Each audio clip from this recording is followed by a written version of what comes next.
Okay, great. Good morning, everyone. Bright and early this morning. My name is Shaurya Roy, and I am a senior research director at Flipkart. Along with my co-organizers, Indrajit Bhattacharya from TCS Research and B. Ravindran from IIT Madras, welcome all of you to the sixth edition of Data Science in India event. Since 2015, ACM SICKED India chapter has been organizing this event towards showcasing the current state and growth of data science in academia and industry in India, as well as helping interested students, faculty members, and industry personnel connect with institutions and organizations. Now, this event has always been physically co-located with the well-known KDD conference. However, owing to the ongoing pandemic, this year the event is being organized virtually. Although, on a lighter note, we are temporarily co-located with KDD even this year, as it is happening this week itself. And we have been overwhelmed by the response to this event with more than 1,000 registered participants for this event. Today, we will have 8 esteemed speakers grouped in 2 sessions. In the first session, you will hear about 4 work on data science innovation in the times of COVID-19. After a break, resuming at 11:30, we will have 4 papers which were presented in premier AI/ML data science conferences in recent times. Each talk will be of 25 minutes plus 5 minutes of Q&A. During these 25 minutes, please submit your questions on the panel named questions on the right side of your screen. Hope you will enjoy all the sessions. And for any other question during the event about logistics or platform, please ping the publicity and communication chair of this event, Raj Sharma, or IKDD as it is labeled on the chat panel. So without further ado, let me introduce our first esteemed speaker. Professor Parthopratim Chakraborty, who goes by PPC more commonly, is a distinguished professor and the former director of IIT Kharagpur. His areas of interest include AI, CAD for VLSI, embedded systems, algorithm design, and reliable and fault-tolerant systems. He has published more than 250 papers in international journals and conferences and supervised 24 PhD students. He has a very long list of awards and honors.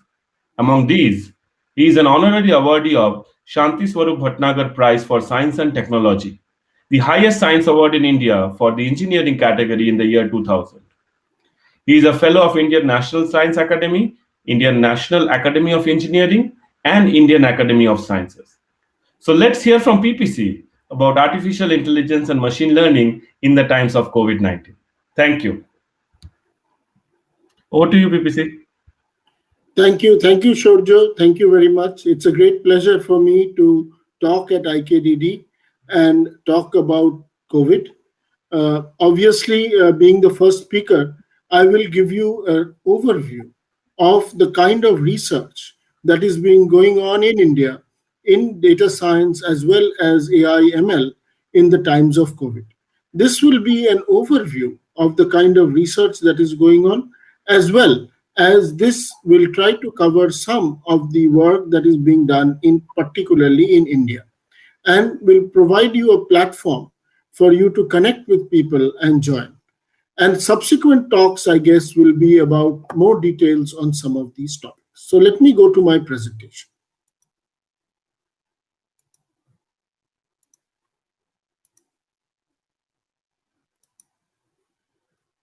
As Shaurya mentioned, this area, today's first session is on data science in the times of COVID, and my talk will be an overview of artificial intelligence and machine learning in the times of COVID. COVID has provided us with huge opportunities for performing artificial intelligence. But all of these have to be done in what is now called COVID speed. COVID speed means rapid speed. Research is no longer that we will take enormous amount of time to find out solutions. And the scope now covers disease surveillance, detection, and tracking. It covers protection and prevention. It covers vaccine and drug discovery, diagnosis, prognosis, and treatment, lockdown and unlockdown management. It covers scenario analysis and decision making, and a large amount of it is on planning and workforce management, e-morphosis and governance, and how we are going to keep knowledge sources. I will not get complete time to cover all these things. It will cover this scope of AI/ML covers not only analytics but robotics and, more importantly, integrated cyber physical systems.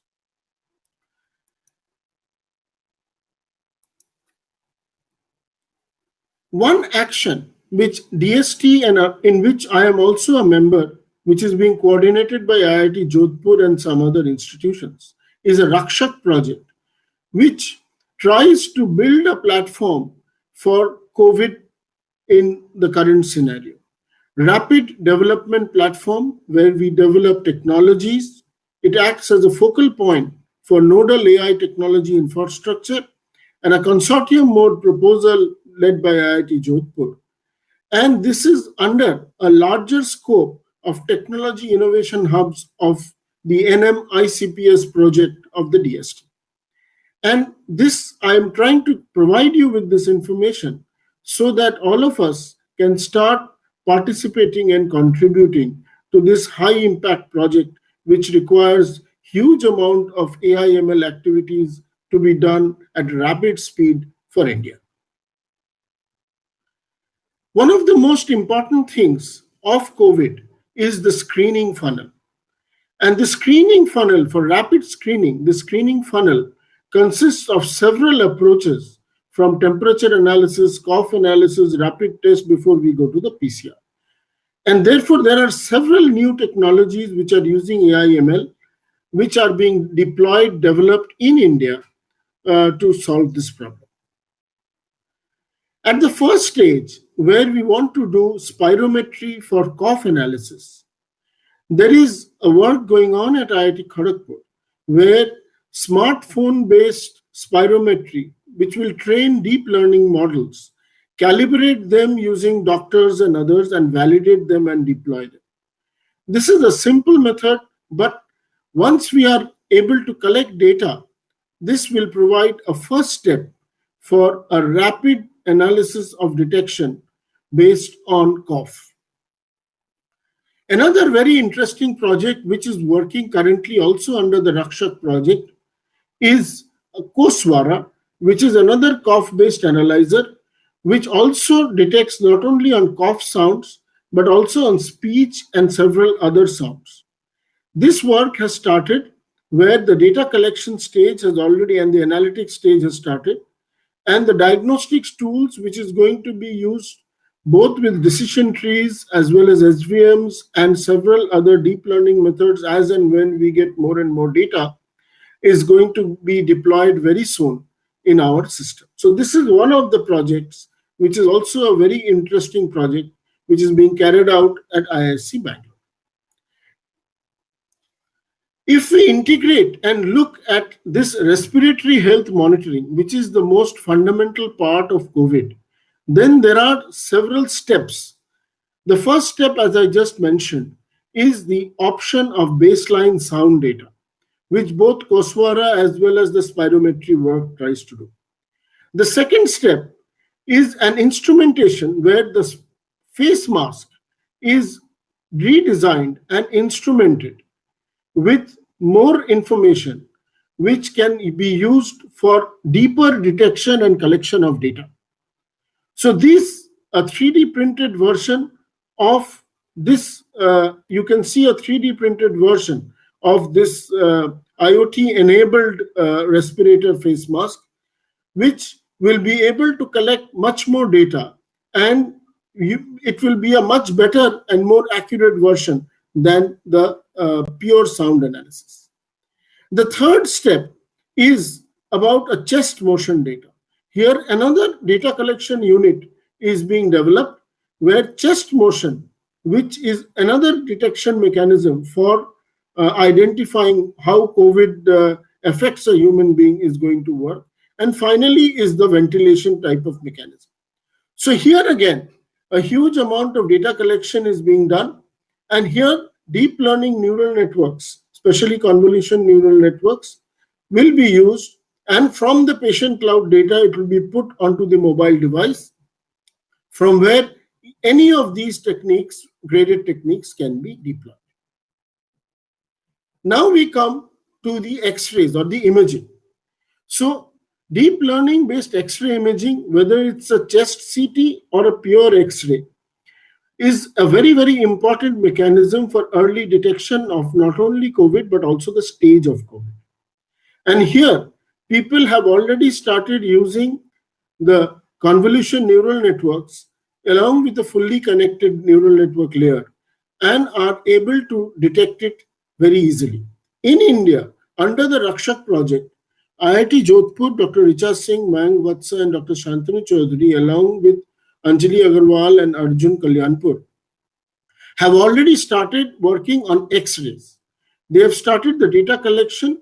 Based on the data collection, this is going to use a data annotation mechanism along with lung segmentation. Here, the deep neural network, the advantage of the deep neural network is not just a classification, but here they are going to do a semantic segmentation and provide prediction and as well as the regions of interest where the decisions are done. And the computational evaluation has turned out to be very high in the current stage. It is already in TRL level 6, and it is going to move on to a deployment level very soon. Integrating all these technology funnels together, from body temperature to lungs to performance to blood saturation and everything else, including a digital heart and lung sound measurement, this has been put into an integrated telemedicine portal set up by IIT Jodhpur under Dr. Sumit Kalra.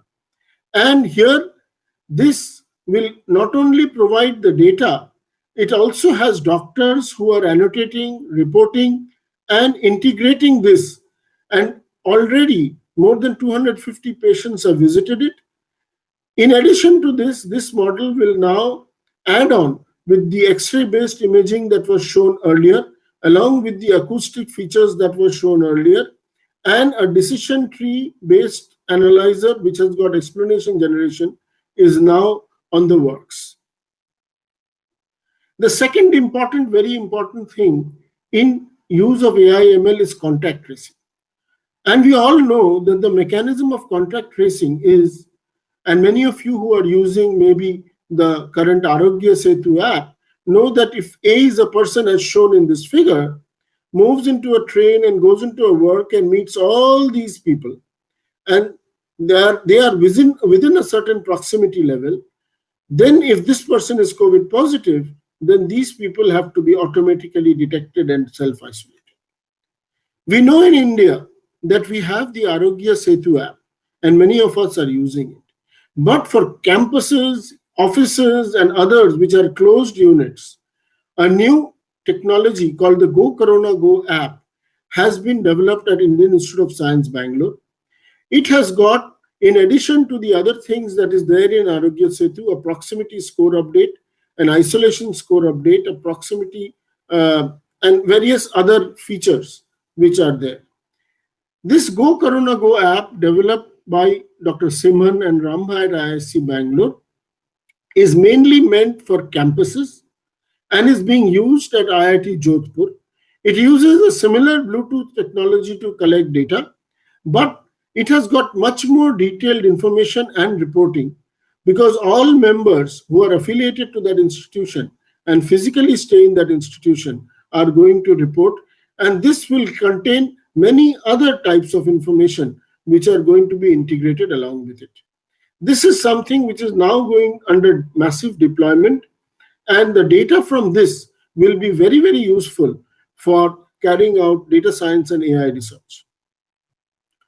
The third phase in testing is that testing is expensive, and a new technology called group or pool testing has been developed. This is deployed in many places in the world. The idea is that you mix samples. For example, if you have 96 samples, then you mix them into these rows and columns. And based on the row detection and the column detection, and then you identify the ones which are to be separately tested. And you can show that using various kinds of Bayesian techniques, and which does not use pure data science, but at least uses all the very famous Bayesian techniques of artificial intelligence, Bayesian inference, along with this data, you can rapidly reduce the tests and the costs. Based on this, IIT Bombay, under the Rakshak project, is developing a very high quality compressed pooled COVID-19 testing mechanism. And this, working along with Harvard University, Tata Memorial, and Malabar Cancer Center, this has already achieved very, very high quality results. And in about 1140 samples, there has been no false negatives till now.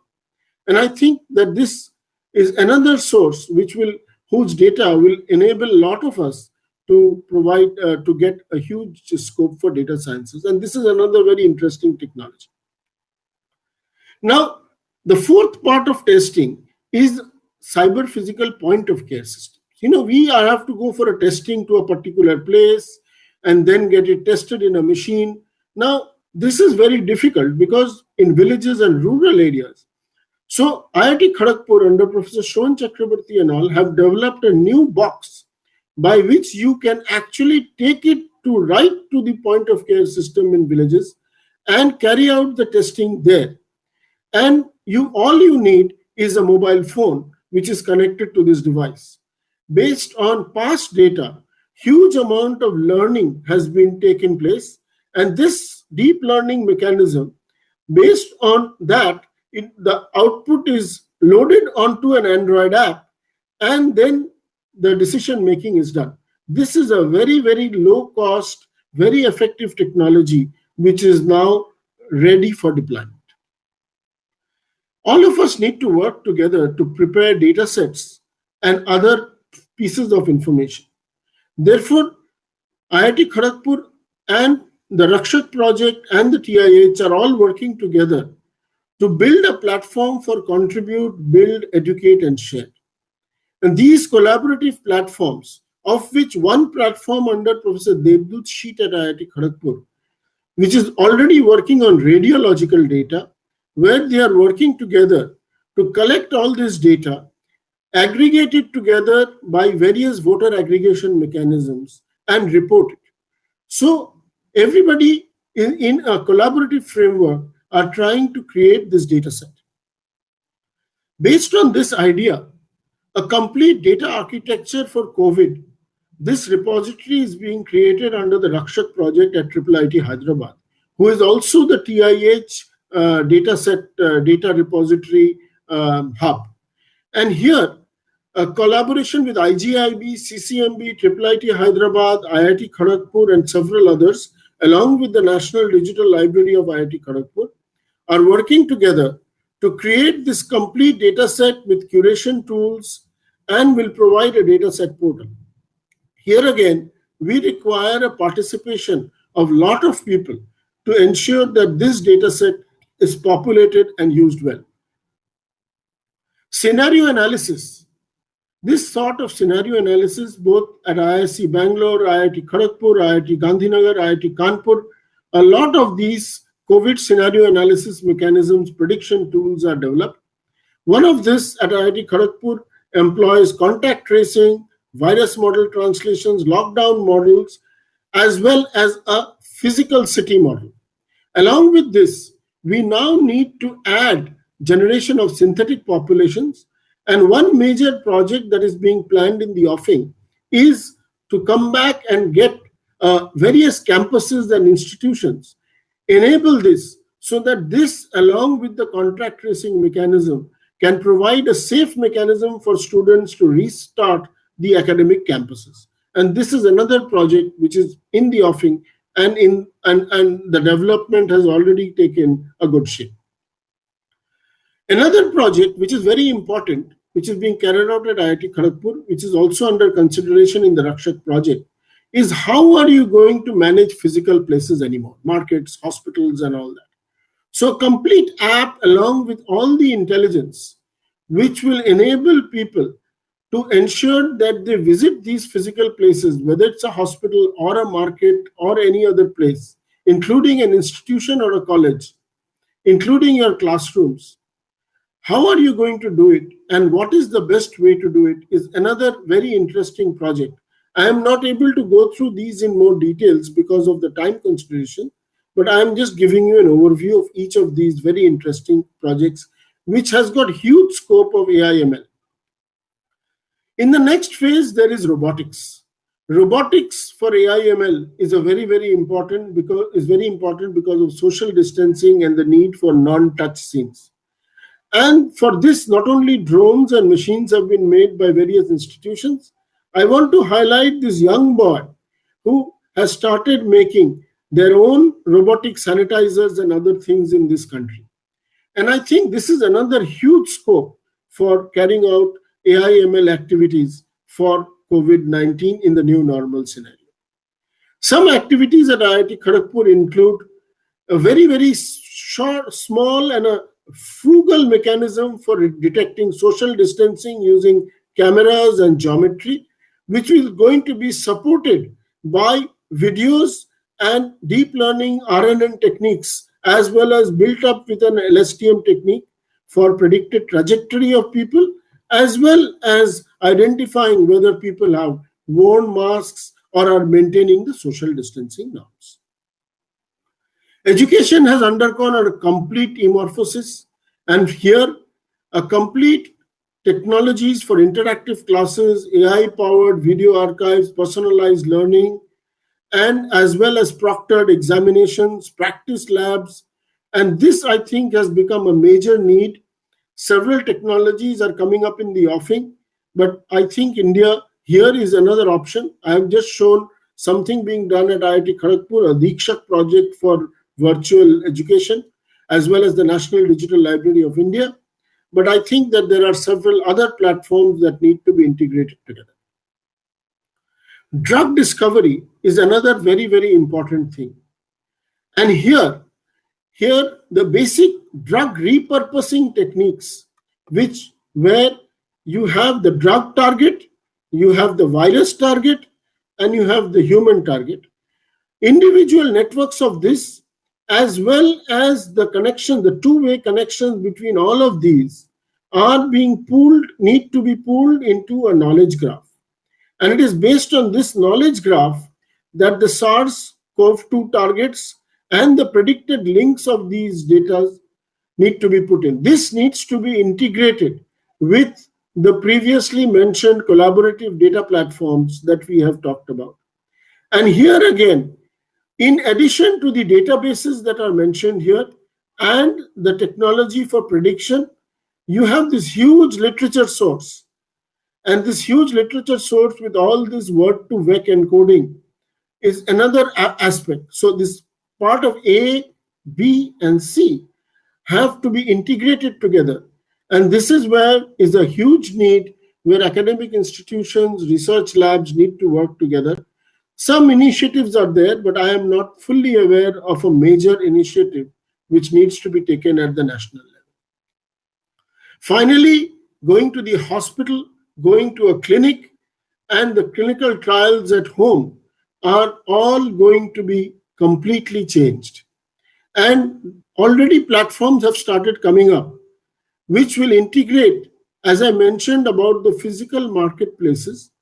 Here again, the whole of personalization, from clinical help to caregiving to patient detection to in-house hospitalization to appointment scheduling to wearables to testing to data collection.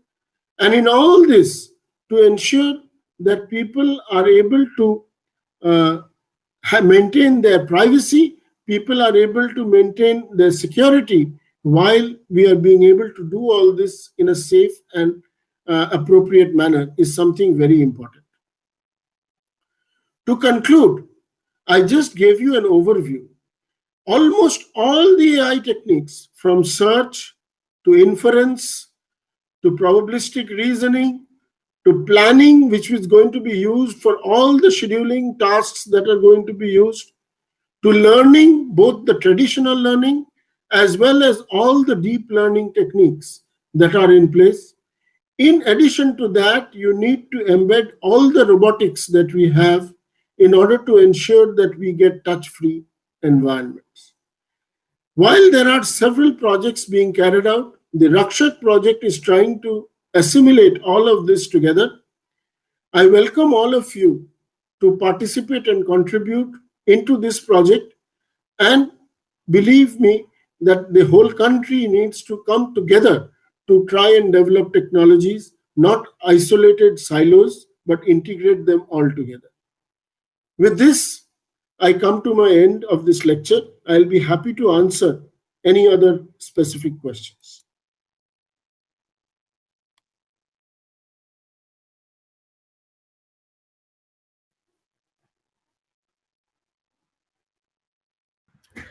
Thank you very much, PPC. It was a great overview, a very broad coverage of topics of AI, how it is getting applied in COVID related scenarios.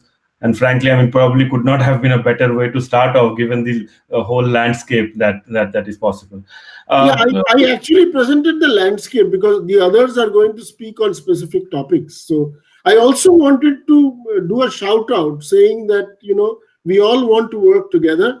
And this is a place where we want to contribute together, and DST and the government are willing to fund such projects if we are able to put it together. Right. Great. In fact, that gives a good headway to the questions. We have been getting a bunch of questions.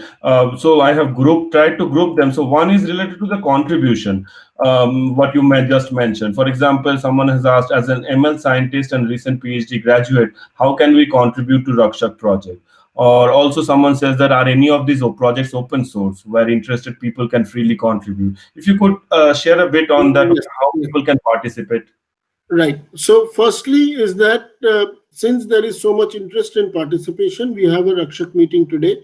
I will put in a proposal where people who want to participate with their expertise can sign on into that project. Secondly, almost all the projects that we are trying to develop are going to be open source, so that we can allow a larger development of these projects. For example, the data project, which is going to be developed at IIIT Hyderabad, or each of these projects that we are trying to build up, including the simulators, including the scenario analyzers, all are going to be open source platform. Therefore, we would be very happy to see how things are going to move there. Excellent. That will be great, sir. There is another bunch of questions which are about the data. So let me just quickly read a few. Would like to know if X-ray data of Indian patient is available. Right. So how to tackle data availability challenge in case of AI healthcare, or where can we get all these data sets for Rakshak project? So if you could broadly answer that passage. Right. So Rakshak project, as I mentioned, IIIT Hyderabad is slowly preparing the full data set for Rakshak project. And some of these data sets which we are preparing will be made available after security and anonymization and all that is done, for making it available to people who want to participate and analyze and produce outcomes of this data. But we also require participants to help us provide more and more data and help us with the annotation, tools for annotation. How are we going to have automated tools for annotation, which embeds a learning mechanism and a bootstrap learning mechanism for this? We also will provide you with the data, but we would want people who use this data and use the tools to contribute the tools back to the Rakshak project so that the repository goes on improving. That is the objective by which we want to do. Absolutely makes sense. Moving on to the next question.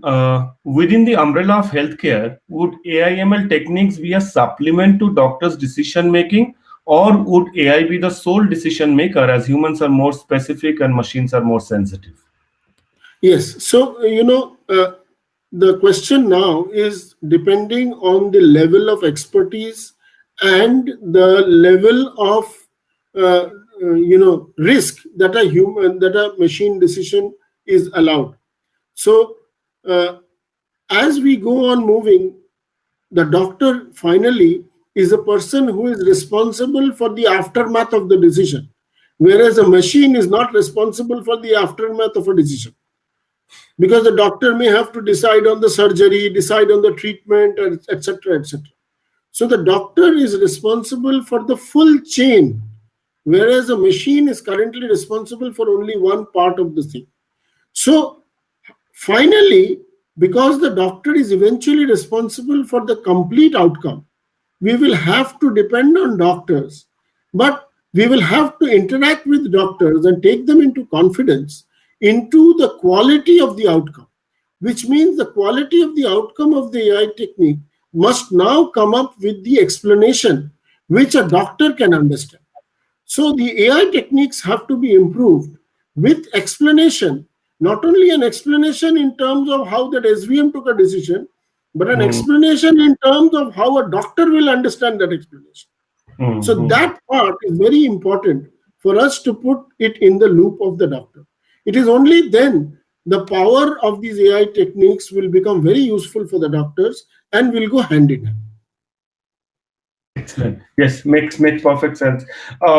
So, I mean, unfortunately, we are at the end of the timing. There are a few more questions. If you have the time, PPC, you can please have a look at the Q&A panel and respond to some of the questions. Otherwise, yeah. But again, I mean, thanks again for coming in and giving this wonderful talk and a great start to the event. Thank you very much. Thank you. I gave an overview. Each of these are very, very detailed, and I think these people can. We can get back to them on these details. I will ask the Rakshak team to incorporate more people and also have a deeper webinar on what is going on under the Rakshak. That will be wonderful. Thank you. Thank you. Thank you, PPC, and everyone. We'll meet in the next session in next 1 minute. Thank you.